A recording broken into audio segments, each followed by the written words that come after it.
Yeah, so my story today will be slightly different than the two you saw before. What I'd like to do is to share something with you out of practice that I've been working on for the last year. So first of all, let me introduce myself. I have a bachelor degree in facility management, but I'm now working as an innovation acceleration manager at RWE. I used to be a demand manager for facility management at ESSENT, which is the Dutch part of RWE, and who has a good track record if it comes to facility management. In 2013, they won the Winning Workplace Award for the best workplace in the Netherlands. So it was a highly professional FM team that I was a part of. And as you can see in the picture, this is one of the key areas in the building of ESSENT, which looks great. But what I'm going to tell you now is that I've worked on a project which is already an evolution of the projects that we worked on here. I was responsible for the whole design of the workplace, but I've now kind of changed it within 2 years' time because evolution is going fast within our company. ESSENT is part of RWE. RWE is our German mother company. Just to give you a comparison, ESSENT has 3,000 employees and 2.3 million customers. The RWE group has 70,000 employees and 23 million customers, just so you know kind of the difference between the two. During the project, the Future World of Work project that we did at ESSENT, we really focused on reducing office space, creating a future-proof work environment. People were able to work from home, had all the means to do so, so a very futuristic way of working. Germany is now doing the same by copying the concepts that we had at ESSENT towards Germany. At the same time, when we're closing offices within the company, we're opening up hubs throughout the world. We have one in Berlin, in London, in Tel Aviv, in Silicon Valley.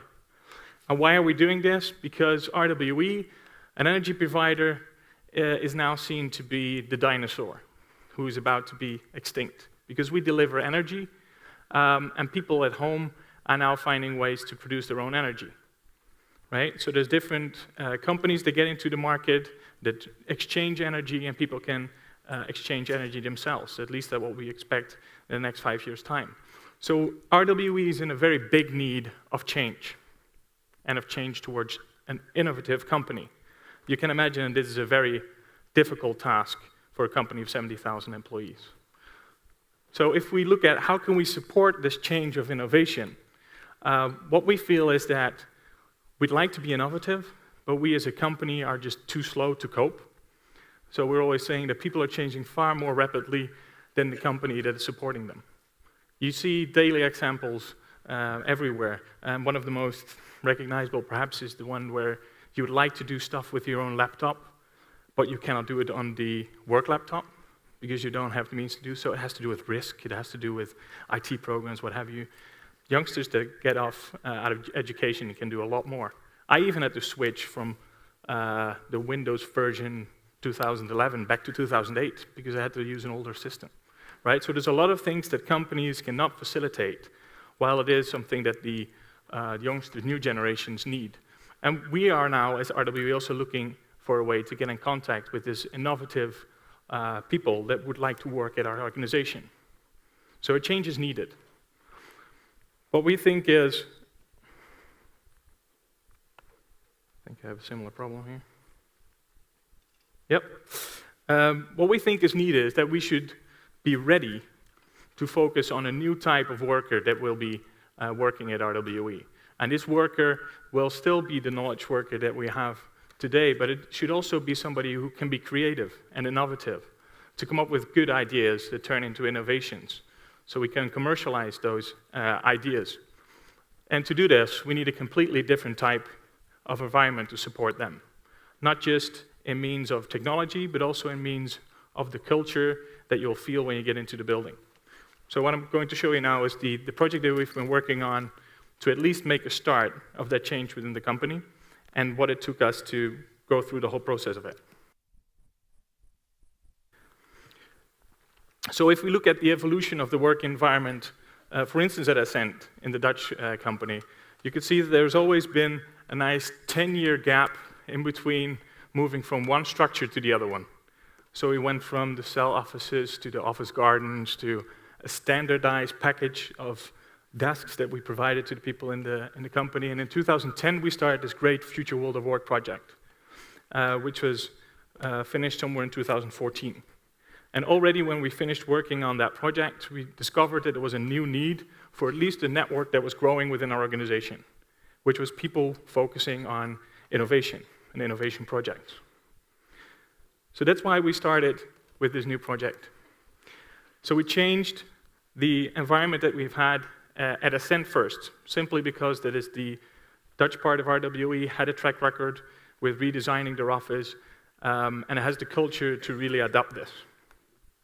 We changed it into a new environment where both the innovation team members, but also external companies and startups felt comfortable to be in. So at the same time, our company was not doing too well as an energy company, so we didn't have extremely high budgets. So we had to be creative ourselves to change the office environment. So we thought of different ways to create an innovation space. And what I did as the first thing was to look at other companies to see what type of innovation environments they had. And what I noticed was that most of these environments were very sterile, white, Apple Store-like environments that really showed an innovative character of the company. At the same time, to me, it didn't feel like it was a home-like atmosphere that we needed for people to become more creative. So what I liked was for people to get into the office and not just feel the office worker, but feel like somebody that's at home. They could sit down on a couch, put their feet up on the couch, be relaxed, and think about good creative solutions or ideas. So one of the things that we did was that we went over to a local furniture maker. It was a young lady who was starting up her own business, and we invited a lot of people that were working in the innovation team to bring magazines and take out pictures that they would put on their own chairs. It's a very simple way of creating chairs that was cheap. I think they were like 40 euros a piece, that we could put on the innovation floor. This helped them to be involved in the whole floor in designing it, and it also helped to give it a more creative atmosphere.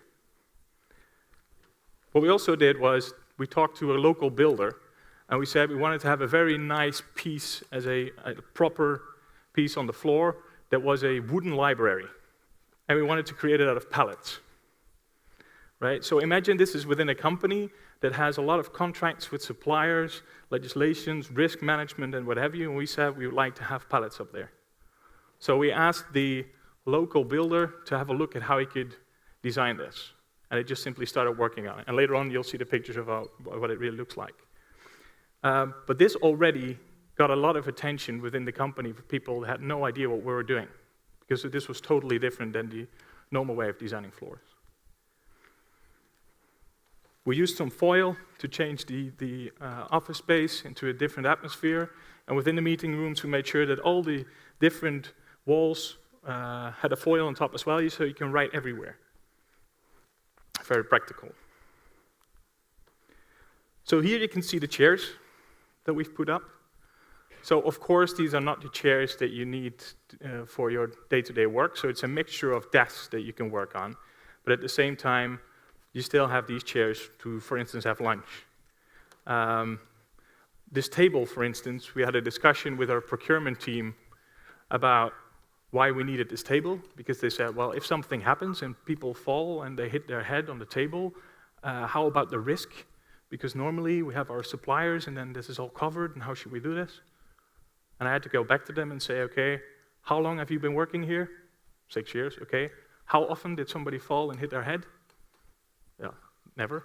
Okay, so is this really the risk that we should be looking for, or can we create this environment that we need for people to feel comfortable? So my main task was to go and talk to all the support departments to see how we could change the atmosphere for people to work in.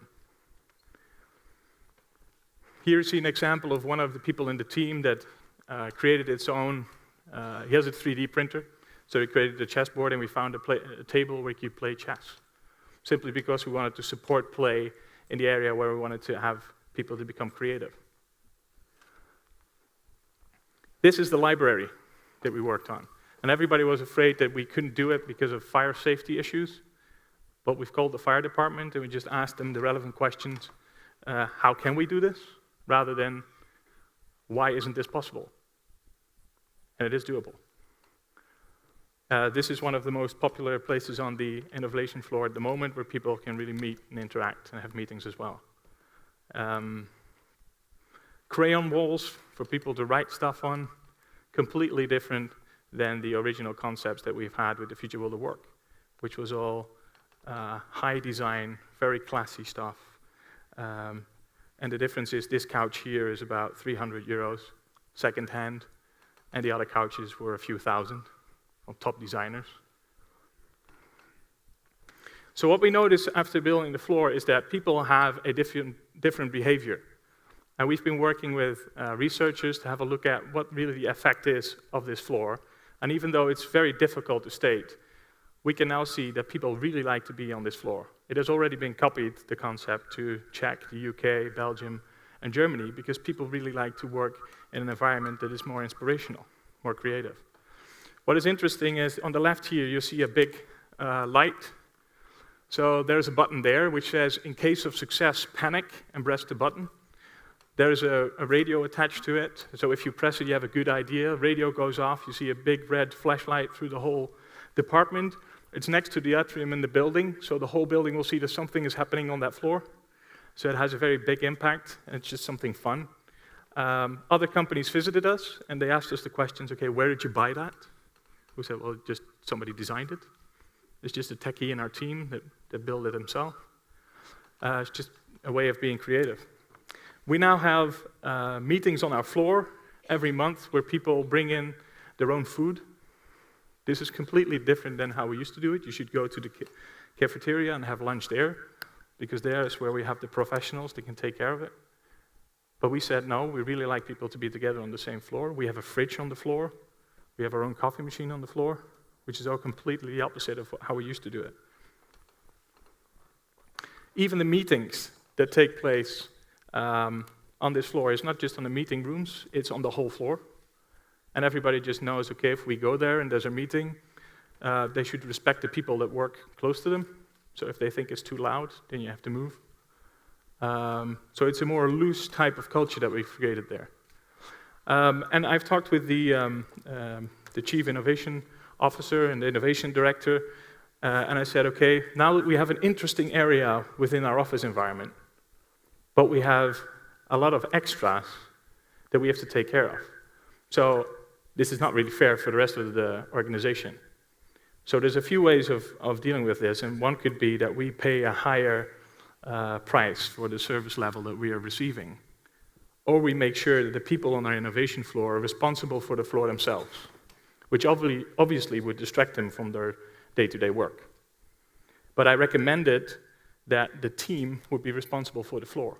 And this would mean that they would be responsible for how the floor looked, and all the extra services that we would have were a task that we would have within our own team. So this would also mean that people within our team, if they had to fill the fridge, they had to walk outside, go to a supermarket with the two of them and go get it. Because what we wanted to create was to have the same atmosphere as a startup has. To create this atmosphere where you could talk with somebody when you are going to the supermarket and do these type of things.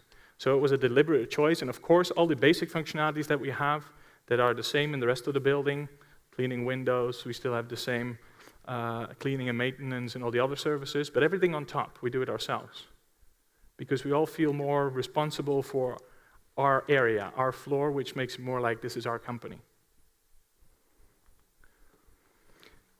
So we invite, on the innovation floor, we invite a lot of people from the business to get in there as well. This is not just an innovation floor where people work, this is the start of a cultural change within the organization. And it is my experience that people really underestimate the power of something tangible. So you could have change programs, sessions, what have you, and try to explain to people why we should do things differently. But just by having such a floor really represents the fact that we should do things differently. This floor costed 1/3 of what we normally would use to rebuild a floor, simply because we used our network, other types of suppliers, and of course we really talked to our own suppliers where we have our contracts with and said, okay, this is what we like to do. But can you do it? And most of the suppliers said, to be honest, no. Go to the IKEA or go somewhere else if you really like to do this, because we don't know how to do it yet. But we will help you because we want to learn what you're doing, because maybe this might happen more in the future. So the whole process of going through this, it was a struggle, because obviously we're here talking about going against a lot of the regulations and processes that we have in place. To give you an example, the lights that you see up here, I personally went out to a store to buy them because it was extremely cheap, but then I had to ask the Chief Innovation Officer to pay me back because we simply couldn't do it through the system. So you had to do bold moves every once in a while, and I had to be involved even on the tactical and operational level. I've been carrying tables from one end to the other to make sure that it happened. And that was my advice to my German colleagues when they said, okay, we can never do this. Well, you can. Sometimes you just shouldn't ask and do it. Because then you can get things done. So facility management has been involved as well. And of course, we made some decisions about, for instance, the fridge. Okay, should we really buy a fridge ourselves as a team? Or should we ask facilities to do this? Well, I don't want to drive over to the city center with a broken fridge in the back of my car. So yes, we need facility management to be involved. But for instance, the library, we just said, okay, we take responsibility of what happens. If something is broken, we will do this. So that is the main process of what we've been working on as a first step in a change of innovation. And of course, we're now working on other areas as well, where we'd like to include people to help change the company to be a more innovative type of environment. I thought it was worthwhile sharing with you because some of the things that we have done are already the opposite of what we're used to do within the facility management profession. And it still makes sense, because to us now, the core business is just changing from delivering energy to delivering new innovations to the market, and just asks for a totally new way of facilitating the core business. Thank you very much.